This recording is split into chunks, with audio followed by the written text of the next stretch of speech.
My fiancée disappeared after saying, "I just need a few days to rest." I said, "All right."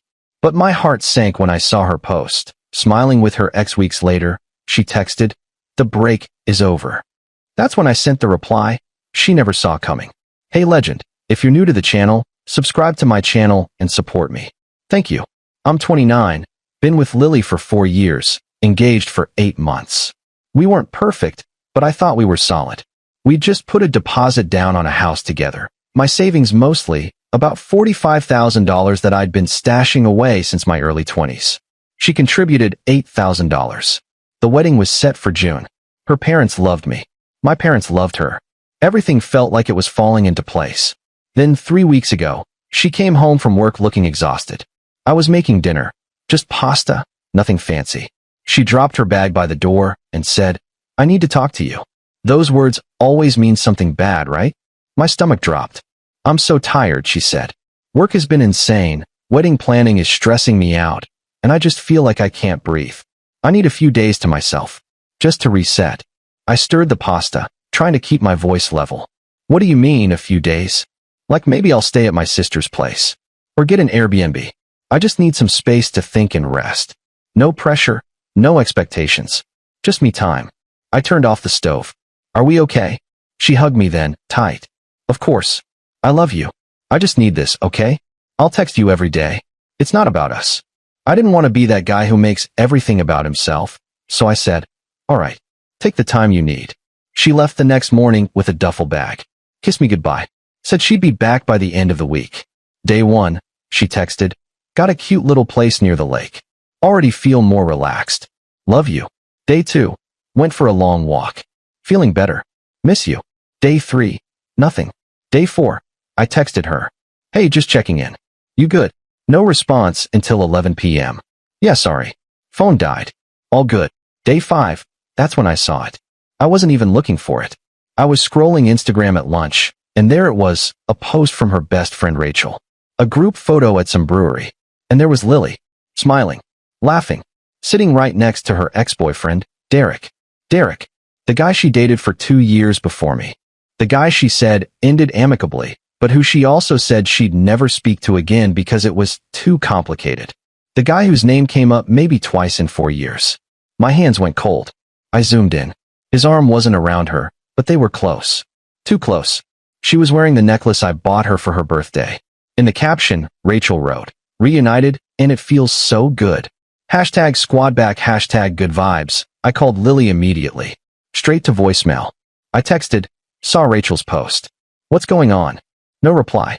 I texted Rachel, "Hey, didn't know Lily was hanging out with you guys. Thought she needed alone time." Rachel replied fast, "Oh shit. She didn't tell you?" "Yeah, she's been staying at Derek's place since Wednesday. Thought you knew." "Sorry, dude.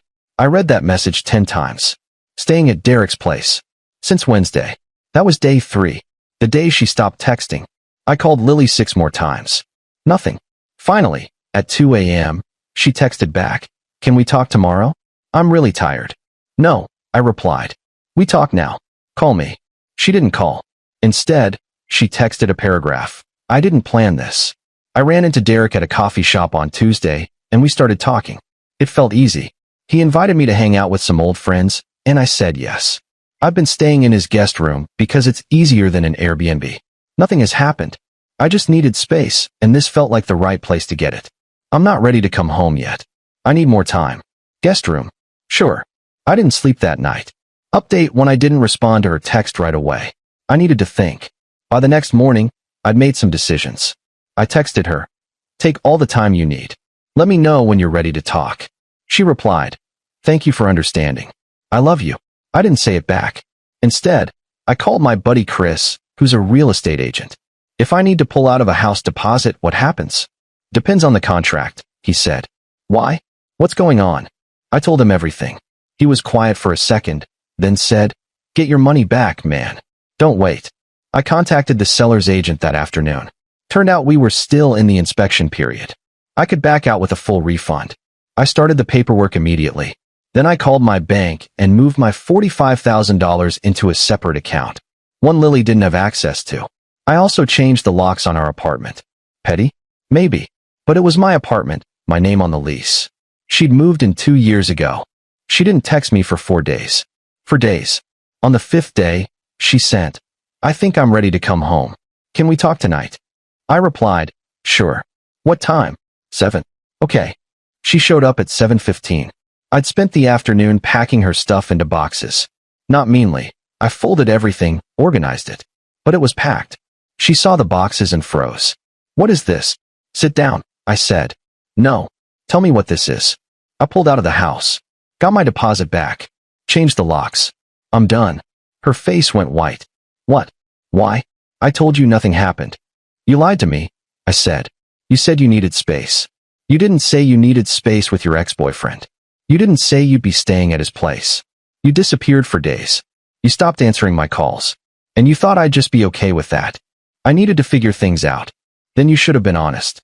You should have said, 'Hey, I'm confused. I ran into Derek and I need to figure out what I'm feeling.' But you didn't. You lied. You hid. And you made me look like an idiot."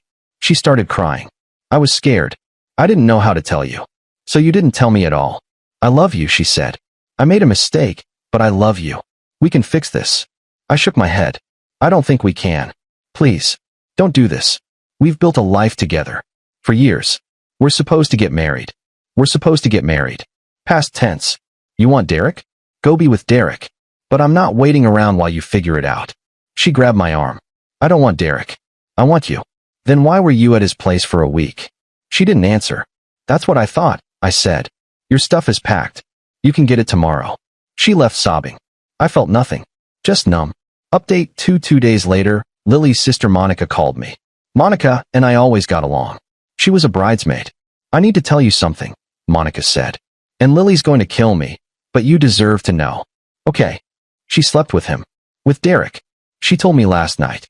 She said it happened once, the second night she was there, and she regretted it immediately. But she did it. I closed my eyes. I'd suspected, but hearing it confirmed felt like a punch. "Why are you telling me this?" I asked. "Because she's planning to lie to you. She's going to beg for you back and pretend nothing physical happened. I can't let her do that to you.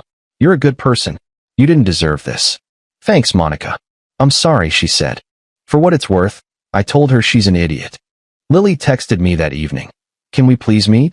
I need to explain everything. I owe you that."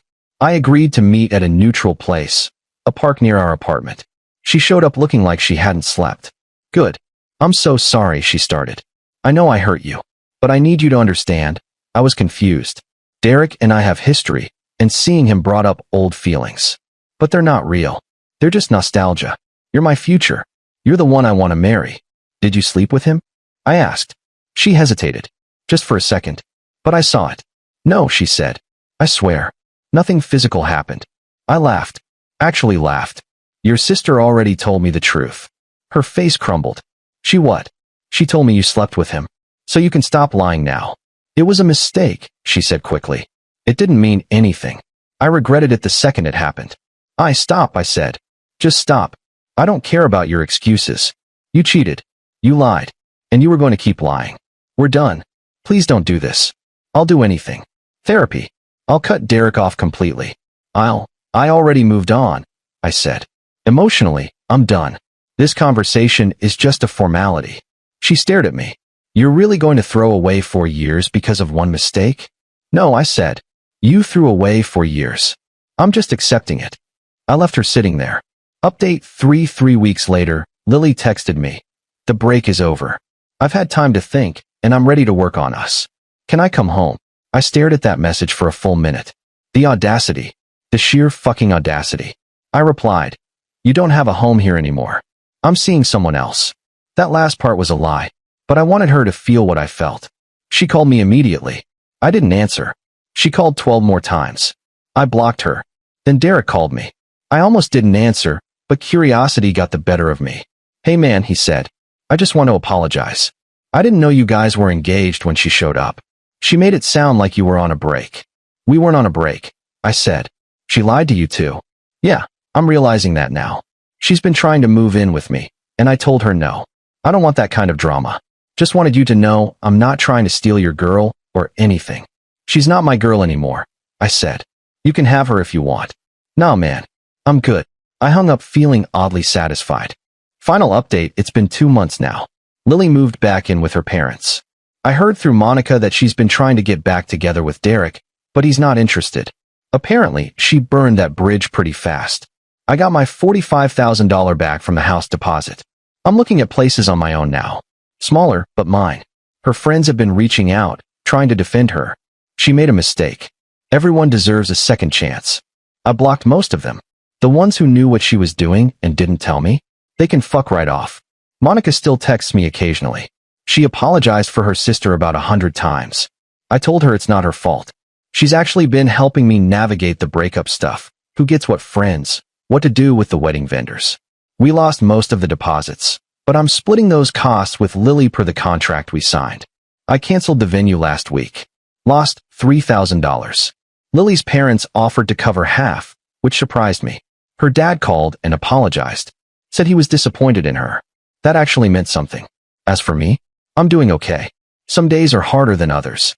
I'll see something that reminds me of her, and I'll feel that punch in the gut. But mostly, I feel relieved. Like I dodged a massive bullet. I don't think I'll ever trust the phrase, "I just need space" again. But I learned something important. When someone shows you who they are, believe them the first time. Lily showed me she was willing to lie, to hide, to cheat when things got hard. I'm glad I found out before we signed a mortgage. Before we said vows. I'm 29. I've got time. And next time, I'll know the red flags to watch for. Edit 1. A lot of people are asking if I kept the ring. Yes. I'm going to sell it and put the money toward a down payment on my own place. She asked for it back. I said no. Her family didn't pay for it. I did. Edit 2. Derek reached out again last week asking if I wanted to grab a beer and clear the air. I politely declined. I don't need closure from him. I got my closure when I walked away. Edit 3. To everyone saying I should have fought harder for the relationship. Why? She didn't fight for it. She ran to her ex the second things got tough. That's not someone I want to build a life with.